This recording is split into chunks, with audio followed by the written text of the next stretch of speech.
ఆ తరువాత ఒక సోదరుడు ఎలా ఉండాలి, ఒక అన్నగారు ఎలా ఉండాలి అని కూడా మనకు రాముడు చేసి చూపించాడండి.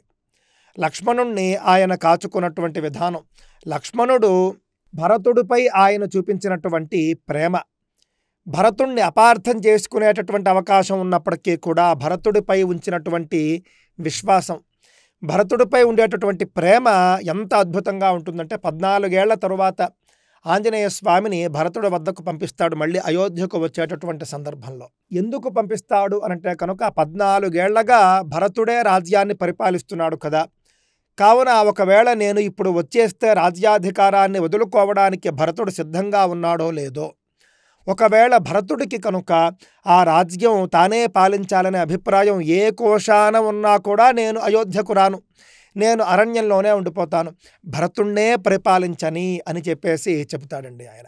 ఎంత ప్రేమో చూడ. అస్సలు ఆయనకి అధికార కాంక్ష, అధికార వ్యామోహం అనేటటువంటిది ఆయనకు ఎప్పటికీ కూడా అధికార కాంక్ష, అధికార వ్యామోహము అనేది లేకపోవడం మనం రాముల్లో చూస్తాం.